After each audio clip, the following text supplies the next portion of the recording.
All right, excellent. Okay, so today I want to talk to you about the future of InfluxDB. And before that, obviously, let's talk about some of the big news for today, which is obviously our release of open source 2.0. It's generally available now. Now, this represents a multi-year effort. With our cloud offering, our goal was to switch to a continuous services-based cloud-first delivery model that could be billed by usage, not by servers. And what this means for our cloud customers, it means that we ship production code every business day, and we make continuous incremental improvement. And our customers for Cloud 2 only pay for what they use. Now, on the open source side of things, we wanted to ship an all-in-one database, monitoring system, visualization engine, and scripting scheduler. Flux, our new scripting and query language, was basically the centerpiece of this effort. With it, users can now do more than ever before within the database. They can even call out to third-party APIs and bring in more data, send data out, trigger action, or send alerts.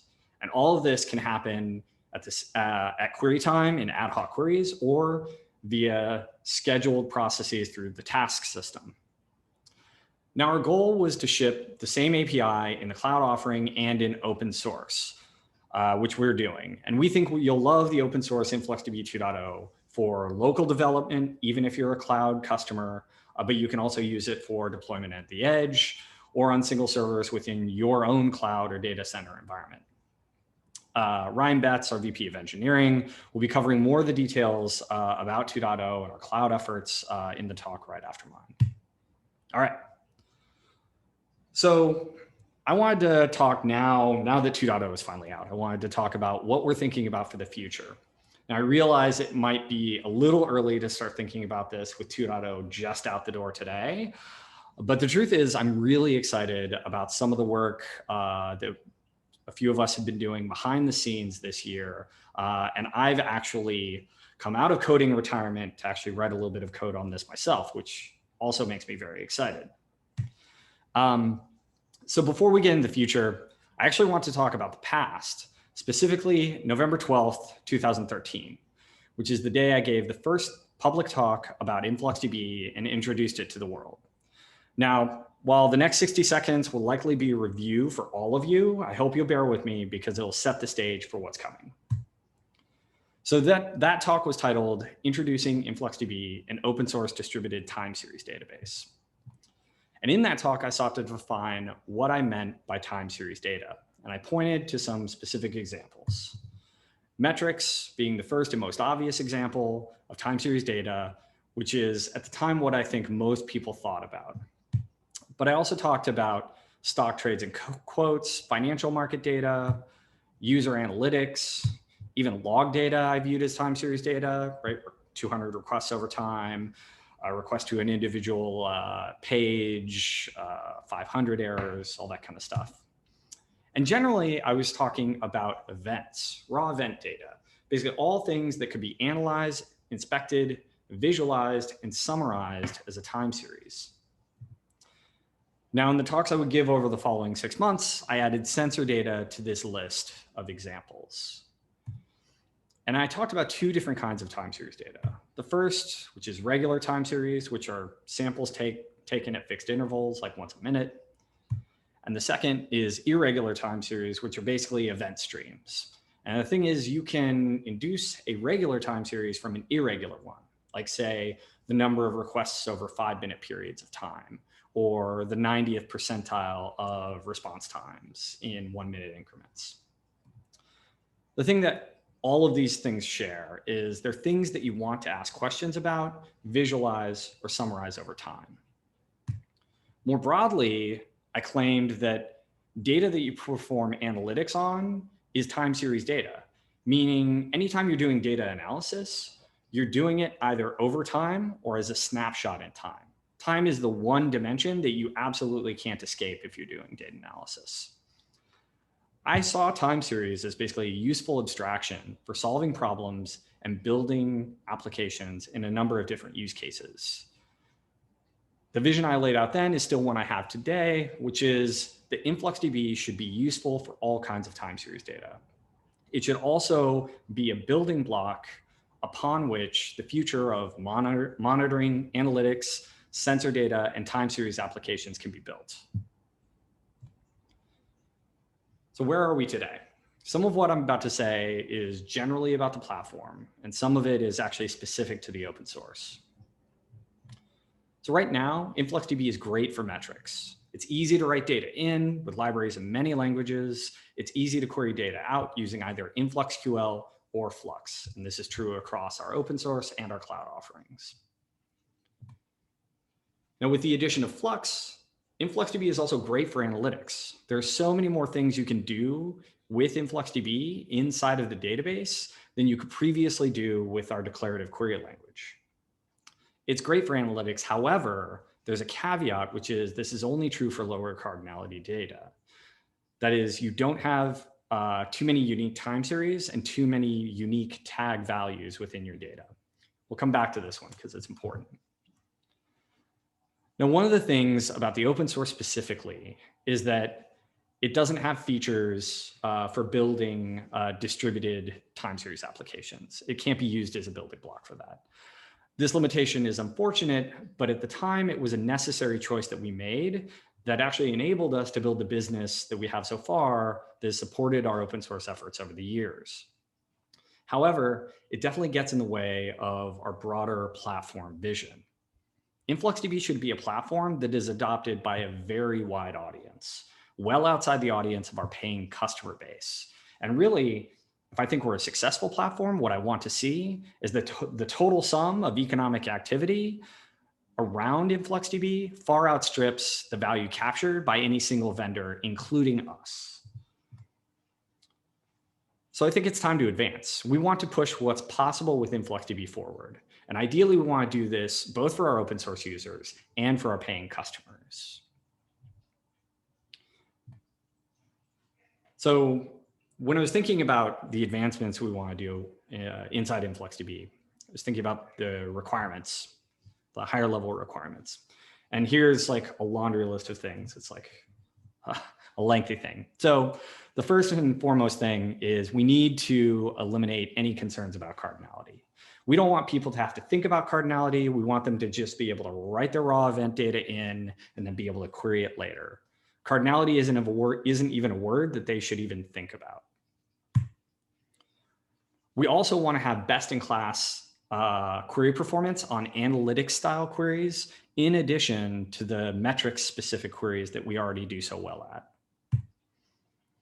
We want to be able to separate compute from storage, and we want to be able to have tiered data storage in a cheaper object store, for example. This is so important for a time series use case. We also want to be able to have operator-defined replication rules and topologies, and operator-defined partitioning of how your data is split up across a set of servers. All of this, ideally, you'd be able to run without locally attached storage if you want to be able to run it that way, which makes it great for ephemeral computing environments like Kubernetes, right? If you're using that and you're using an object store as your actual persistence layer. We also need to support bulk data import and export. This is important, one, for historical backfill in terms of bulk data import, but it's also important for scenarios in which you want to replicate data only periodically from places that either might not have good connectivity, or you just don't want to pay the price of replicating, full precision, uncompressed data in real time, and you just want to replicate large blocks of compressed data. And then the export side of things is important just because it makes the tooling around the database much easier, and it opens up to a broader ecosystem, right? Training machine learning models off of your data becomes easier if you can export data in bulk. Sending the data out to other third-party systems becomes easier if you can export data in bulk. But we also want to support real-time subscriptions. The thing about InfluxDB is it's not just about data at scale or some data lake or something like that. It's really about processing this data in real time so that you can visualize it in a dashboard, and so you can monitor and alert on it and trigger action or notify humans that need to do something. So another piece is I felt it was important to have a design that was basically federated from day one. I think in the time series use case, there's so much data that the idea of having a centralized cluster that you push everything up to is basically, it's not scalable. I think what you're going to have is you're going to have heterogeneous environments where you have, a disconnected or semi-connected mesh of servers working together in a federated design. It should have an embeddable scripting language so you can process data as it arrives. And ultimately, what we want greater compatibility with a broader set of tools. We want more compatibility with more open source frameworks and formats.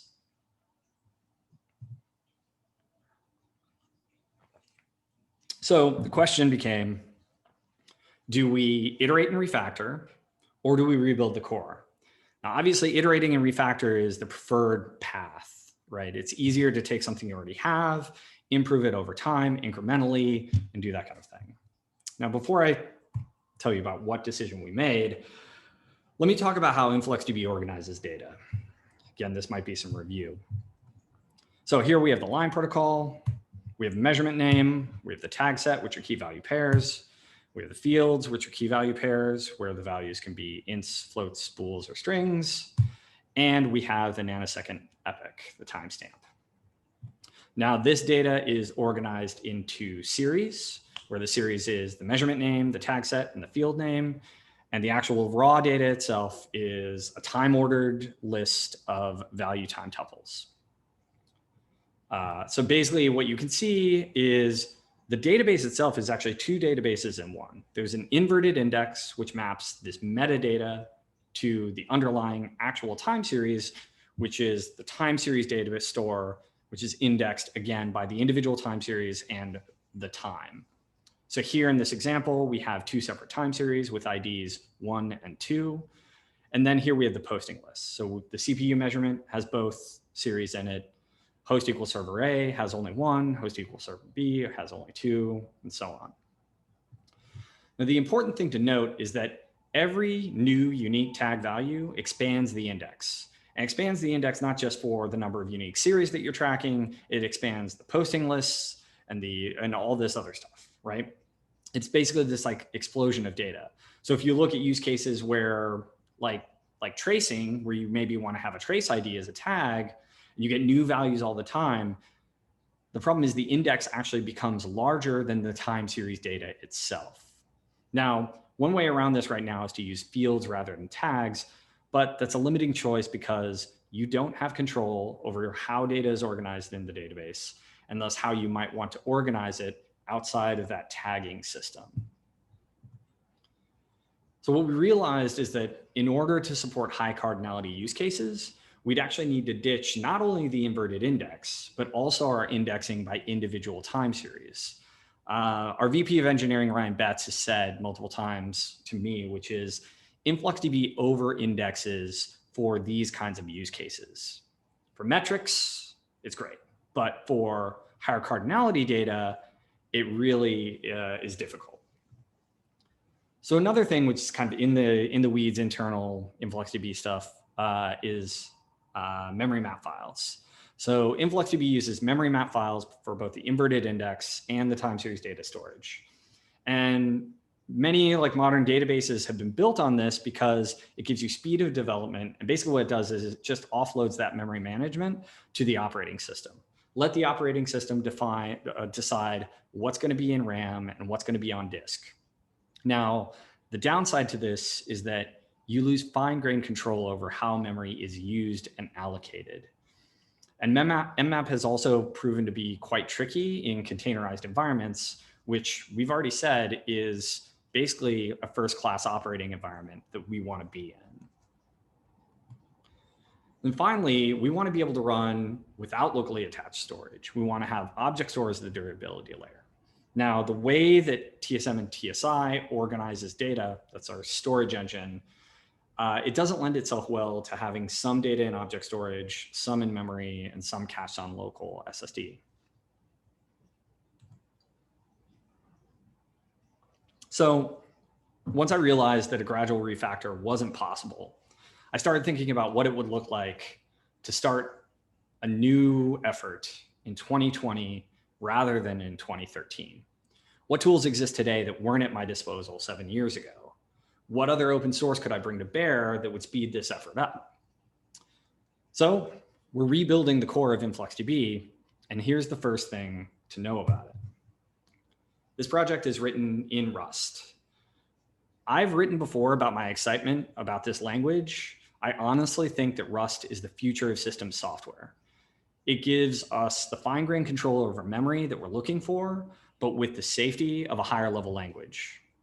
Even better for concurrent programming, which is honestly most server software, including this project, it eliminates data races. In my experience, like within our Go code base, this has been a source of a number of very hard to track down bugs over the years. What the compiler does for you there, and also with its error handling and how Rust has designed error handling, helps developers write correct software and reduces the number of runtime bugs that you might otherwise create. The bargain that you're making is that you spend a little bit more time fighting with the compiler, but you spend a lot less time tracking down tricky bugs at runtime that only occur in production. The other nice property is that it's embeddable into other languages and systems. So what this means is that we can embed this core into the Go code base of InfluxDB. It also means we can embed it into other parts of our stack, other analytics systems. We could, if we wanted to, even compile it down into WebAssembly and run it in the browser, which is pretty cool. Honestly, there's so much to love about Rust, but this talk isn't about that. Ultimately, I want this project to form the basis of future analytics systems for the next few decades and beyond. And I think Rust is part of that bet. I remember this blog post that Brian Cantrell wrote about Rust, where he talked about software with longevity. He talked about software that you created that could potentially last decades and evolve over time. And he felt that Rust was a language that would ultimately help you build that kind of software. And I agree with that sentiment. And that's why we're making this bet on Rust as a language. So along those lines, the project is called InfluxDB IOx, which is actually short for iron oxide, which is Rust. So we'll take a look at the high level architecture of it. But I did just want to caveat before I start getting the details that this project is very early stage. We've largely been in research mode, validating our assumptions on performance, on architecture, on compression, and functionality. At this point, we're not producing builds. We don't have documentation up yet, but there is a project README, and you will be able to build from source. And I'll point you at the repo at the end of my talk. So hopefully you'll pay attention to me and not dig around in the code yet. But the point of all this is that we wanted to open this up early so that our community of users and our customers could see what we're doing, and they could see where we're pointing to and what kinds of things they can expect next year in terms of the core of the database. So the second thing to know about this project is it's built around Apache Arrow. So Arrow is an in-memory columnar data specification, but it's also a persistence format via Apache Parquet, which is widely used both inside and outside the Arrow ecosystem. Most data warehouses and big data processing systems can read and write Parquet data files. Arrow is also Arrow Flight, which is an RPC specification for high performance client server and a high performance client server framework for transferring large data sets over the network. Now within Rust, within the Rust area of Arrow, there's another project called Data Fusion, which is a columnar SQL execution engine. So we're building on top of that and contributing to it. We're using actually all of these tools. And really that makes the big headline here with Arrow is the fact that we're no longer creating this database by ourselves. With Arrow as the core, we're working with contributors around the world and benefiting from an effort of a larger audience. And we're also contributing back to Arrow, which is exciting. We're contributing back to projects that are not just InfluxData specific projects. So this is the big architectural change. Arrow is about in-memory columnar data. At its core, InfluxDB IOx is an in-memory columnar database that uses object storage for persistence with data stored in Parquet files. Now, before we actually committed to this path, we looked at existing open source columnar databases when we were starting out. And we wondered if they could form the basis of a future InfluxDB backend. Why write yet another database if we could just pick something up off the shelf and contribute back to it? Now, what we found was that they weren't optimized for time series. Specifically, they had varying degrees of support for dictionaries, which is actually critical for our use cases. They had little support for querying directly on compressed in-memory data with late materialization, and they weren't optimized for windowed aggregates and computation on time. They seem to be built around more pure analytics use cases that ask questions about aggregations to a single point in time, which obviously time series is about that, but it's also about showing a progression over time. So the last bit is that they weren't built around our need to run within an ephemeral environment with no locally attached storage using object store as the persistence layer. And I mean, the reason why I think is kind of obvious because like that design pattern has really been rising over the last 10 years, less than that, 5 years. So essentially our evaluation of these tools pointed to something that was missing in the open source market that we thought we should create. The important thing to note is this isn't a storage engine. We're actually not building a storage engine, and we're not using TSM as part of this. It's not a storage engine. It's more like buffering data in memory and writing it out to Parquet files and also flat buffer files for the write-ahead log. So that's, I think, a great piece about this, which is the persistence formats we're using are open source standards that are readable by other systems, other libraries, and other languages where we don't have to create that tooling. Now with Parquet and object storage, the persistence layer, this opens out how you can interact with your data. Backup and restore can reside completely outside the concerns of InfluxDB IOx. You can create any kind of backup and restore system you like. And an IOx server can read some or all of its data from object storage on startup. Obviously, if it's reading a lot of data, this will take a while, but it can do that. And the other thing is bulk data transfers become trivial. Clients can get Parquet files directly from object storage, and they can send Parquet files to InfluxDB IOx to organize in object storage for later query workloads. Thanks to Apache Arrow, there are libraries in many languages to work with Parquet, and the support is getting better month over month. Python, C++, and Java are first-class citizens in the Arrow ecosystem. Ruby, JavaScript also have wrappers around the C++ library. They represent the gold standard for functionality. We're also going to be bringing help bring Rust up to the same level of compatibility. So as an example, if you want to train a machine learning model, just ask IOx where are the Parquet files that have the data you're looking for, then go get them directly from object storage and have it in your Python library of choice, all within a few lines of code, and it'll be super fast and performant. So I keep talking about object storage, but really it's not just object storage. Object storage is an abstraction, right? So this is kind of the lowest common denominator for how we're looking at storage. We have a number of implementations backing it, right? You can have local disk, you can have in-memory, or an object store specific to the cloud provider or your own data center. Now I want to talk about how data is organized in InfluxDB IOx. I think this is important because it shows the flexibility you have as an operator and a user, and it lets you optimize for having large blocks of immutable changing data, which is really what time series is all about. If you're updating your data, that means you're literally rewriting history. Now, sometimes you might do this, but that's not what we're optimizing for.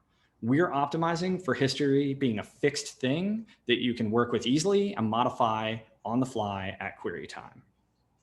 And what that means is that you have these large blocks of data that you can move around to other servers, send out to clients, and most importantly, represent in a compact format in object storage. All right.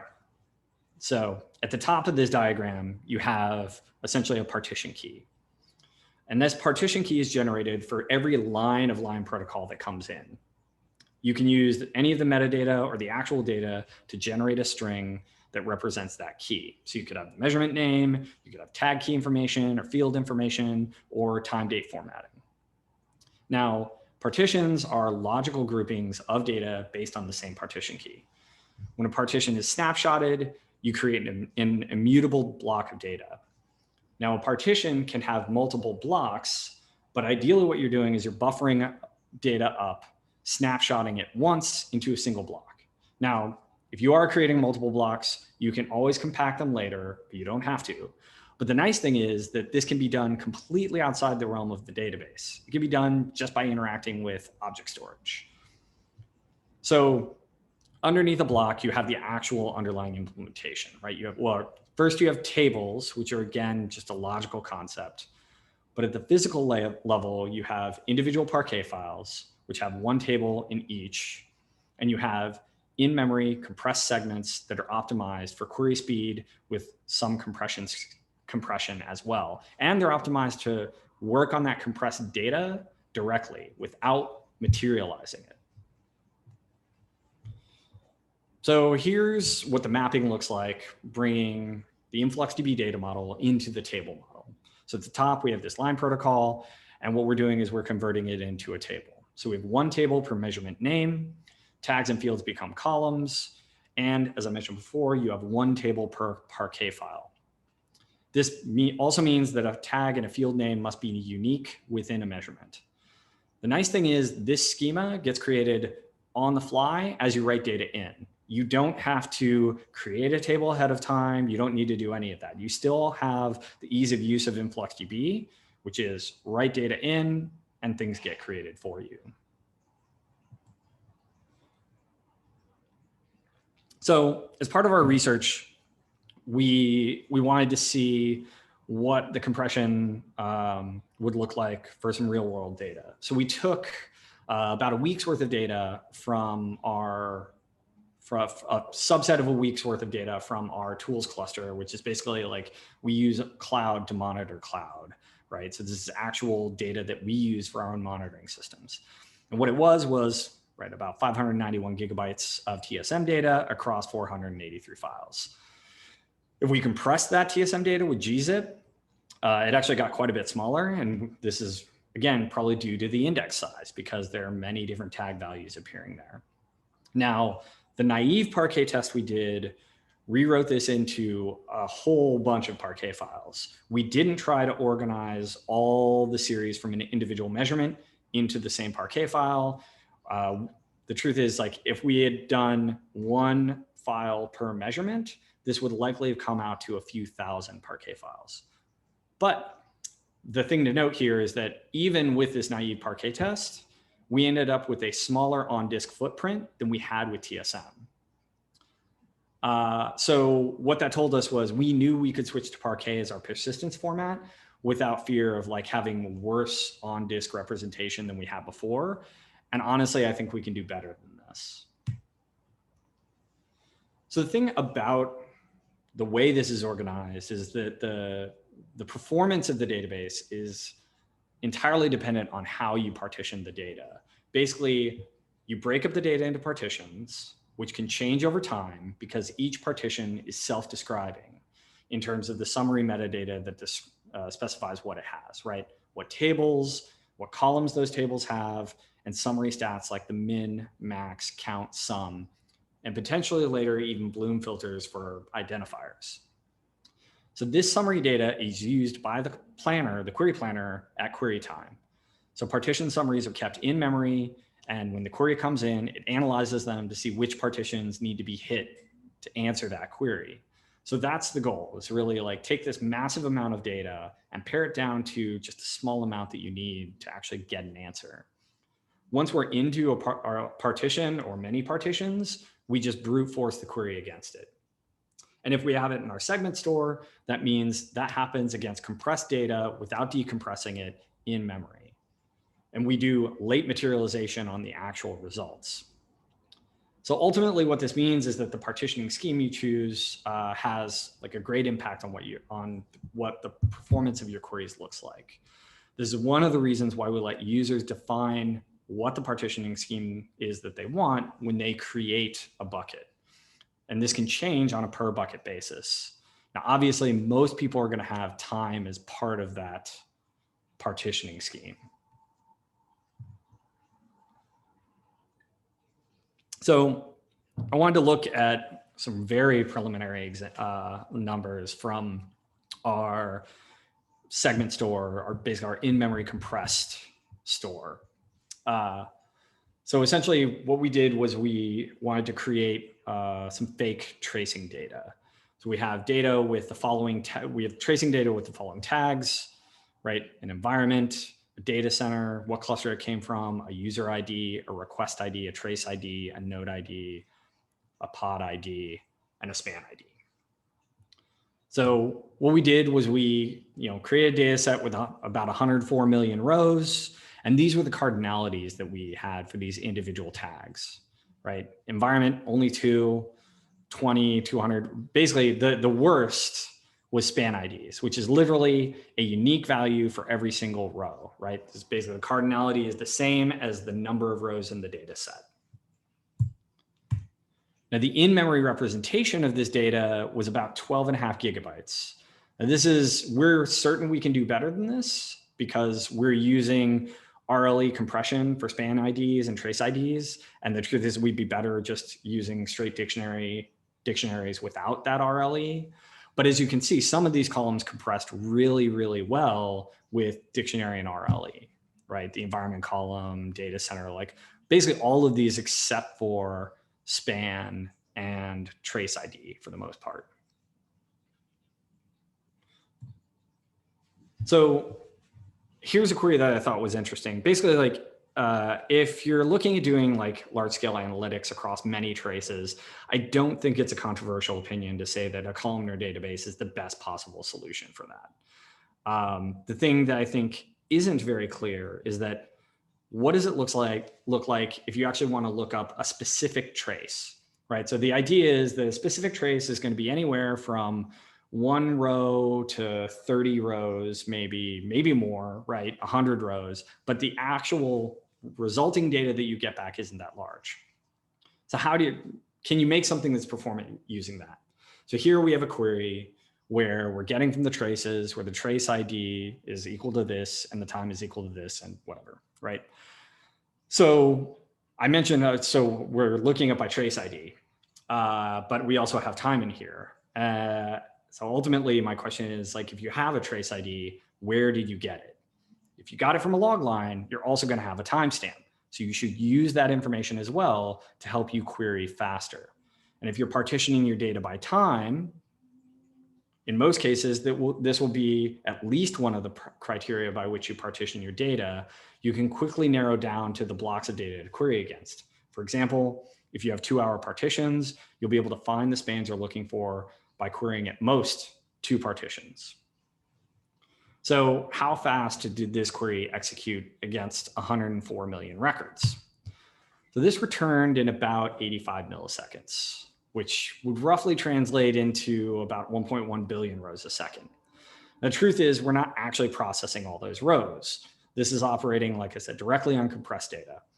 And the other thing is we can probably get this down by about half if we remove the RLE compression for the trace ID and span. So the specifics of the in-memory columnar store will definitely be the subject of future tech talks that we'll do. All right. How is InfluxDB IOx distributed, which I'm sure is something people are very curious about. So the first is it has flexible replication rules. You can do asynchronous and synchronous, push and pull replication, request by request, in batch or in bulk. You can partition out to servers or groups of servers. The philosophy behind it is we want the operator to have total control of what happens. And all of this should be configurable via a RESTful API. So here's one possible configuration of what this might look like. at the top, so every one of the boxes except Object Store in this diagram is an InfluxDB IOx server, right? So at the top, you have essentially a stateless server that only has routing information that knows how to generate a partition key and how to route that to a group that holds that partition. So in this case, we're doing a synchronous replication to 3 separate servers, which each reside in a separate AZ, which buffer this data in memory. Once they say they're good, they return back to the router, which can then return a success. Now, asynchronously in the background, you have a query server that is pulling the data from the red head log. In this case, I just have one query server. So in theory, we'd have one query server per AZ, and it would pull the data from the server in its AZ.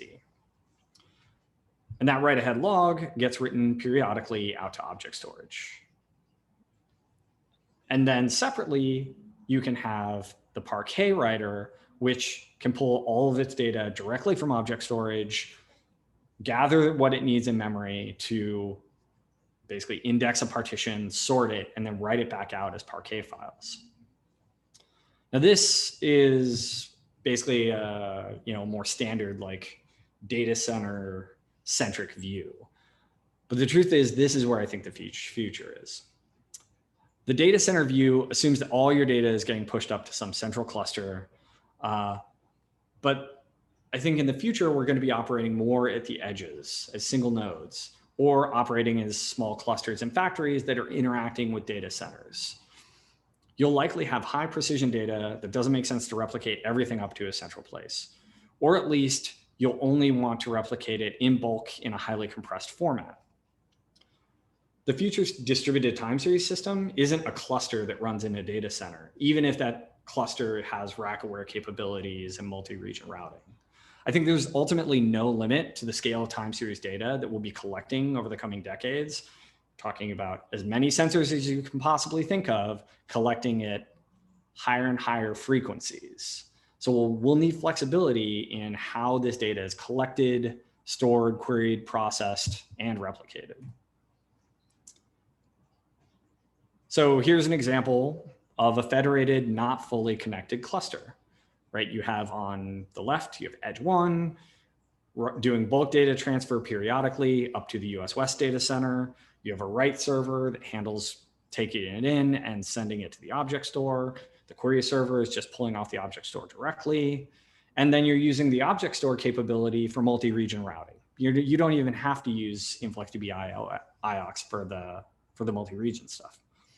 And then separately, you can see, okay, we have actually another edge setup where we have a mesh connected set of 3 servers that are fully replicated, but then they're also answering requests from the Dublin data center for pool-based replication. I think the number of possibilities there are kind of limitless, and I'm going to be very interested to see what kinds of things people build with it. The idea is that InfluxDB IOx is a building block for building distributed, replicated time series data and processing systems. All right. The last big thing I want to talk about is licensing. Now, I think permissive licensing matters.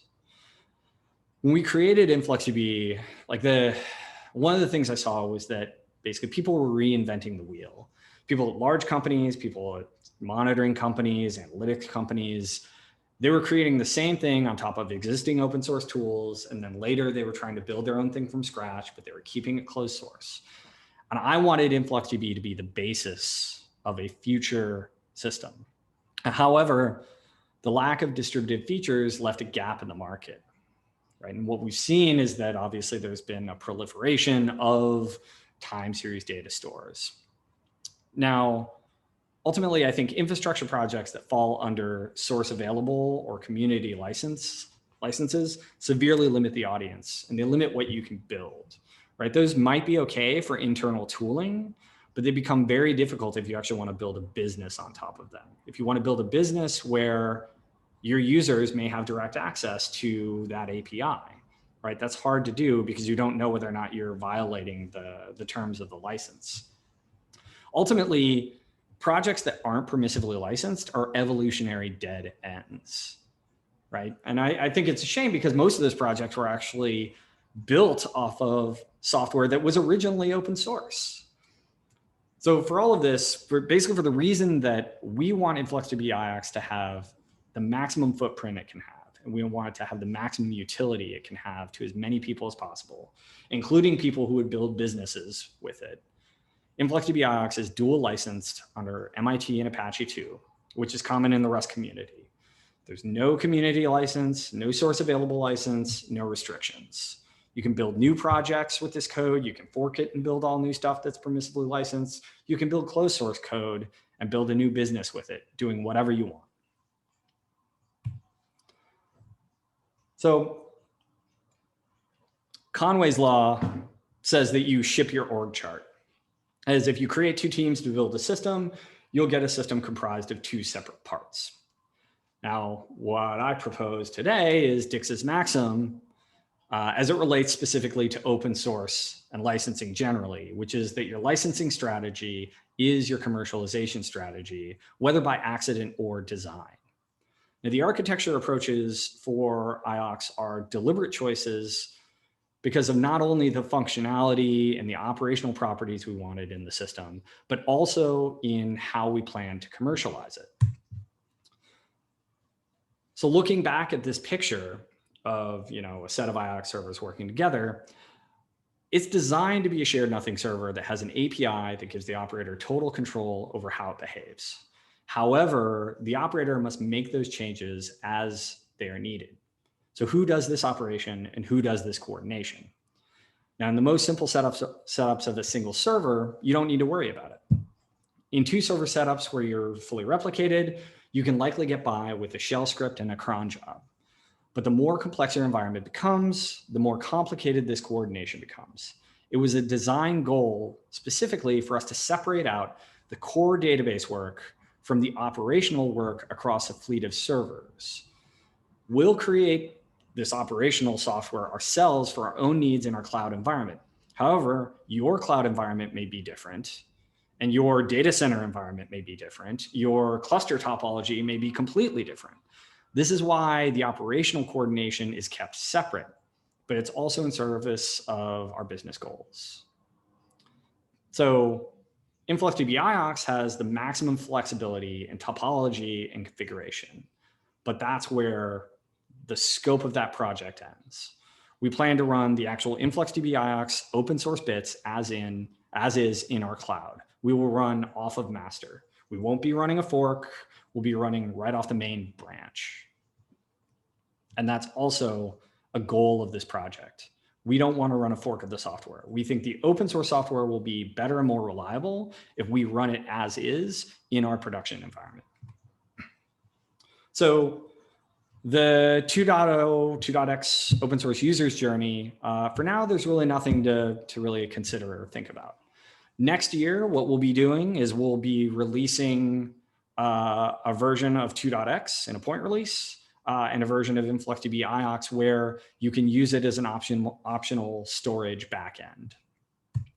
For our cloud users, early next year, we'll have like an alpha program where users can create new buckets and they can opt into using this as their storage backend. Then over the course of the year, as we get more operational experience with it and we get more confidence in the software, we will start migrating people over. But that migration will have zero impact to the users. There will be no change in the API. There will be zero downtime. The only thing you'll get, ideally, is more performance. You'll actually get more API functionality that will be enabled because of this. And ideally, the storage costs could go down. So for our enterprise users, what we'll be doing is in the latter half of next year, we'll have an integrated InfluxDB Enterprise and IOx offering, and we'll have a coordinator that enterprise users can run within their own Kubernetes environments. So at the beginning of this talk, I mentioned my introduction of InfluxDB to the world, and I titled it this, right? Introducing InfluxDB, an open source distributed time series database. So now today it's introducing InfluxDB IOx, an open source distributed time series database. Or if you like, an open source federated time series database. Or not a time series database, an analytics database, or a columnar database, or a replication system, or an events processor, or a data lifecycle manager, or an edge processor and data store. It's all of these things. And that, again, is by design. All right. Last step. Time to actually open up the repo. So let me stop the share. Or wait, let me do the share, but a different screen. All right. Here we go. Can everybody see this? I hope you can. Yes, we can see GitHub. Why?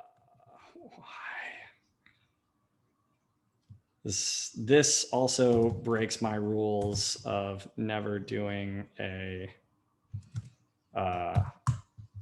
live demo, but actually don't know how to make this public. I need to, I may need to actually come back to this. Oh wait, here we go. Change visibility. Yes, make public.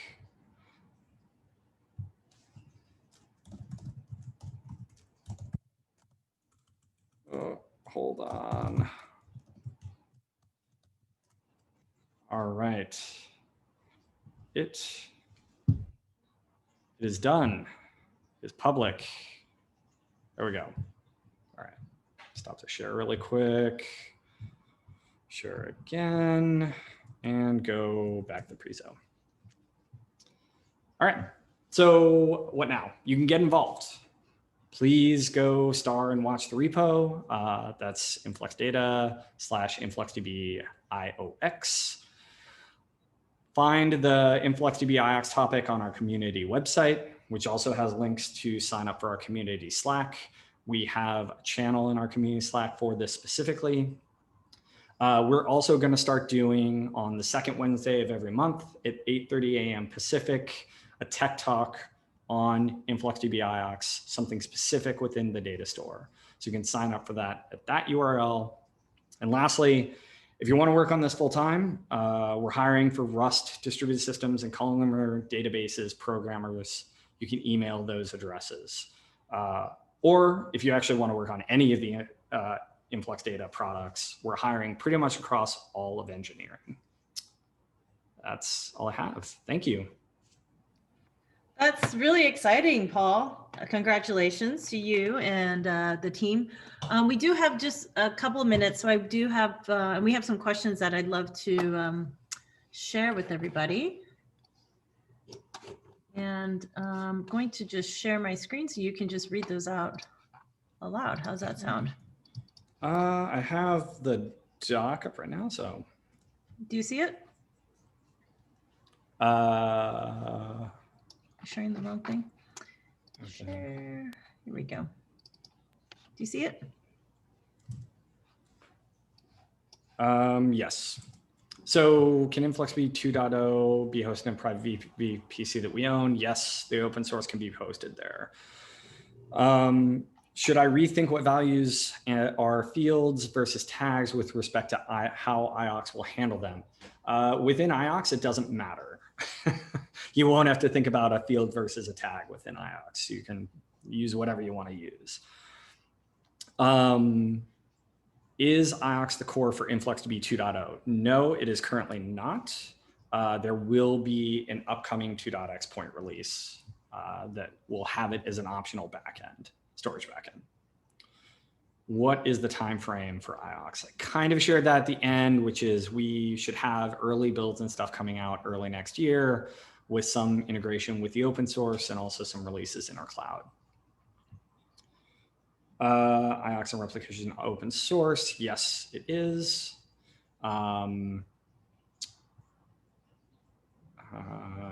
Is InfluxDB IOx meant to be seen or used in conjunction with tracing systems such as Jaeger?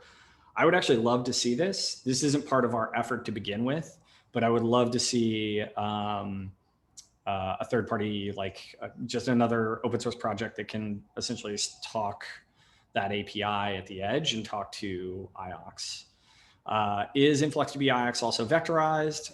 Yes, that is correct. So that's one of the things with Arrow is it has a bunch of like compute kernels for doing vectorized processing. So that's, again, one of the nice things about adopting that as the core. Okay, so that looks like I got. All right, I think those are the questions.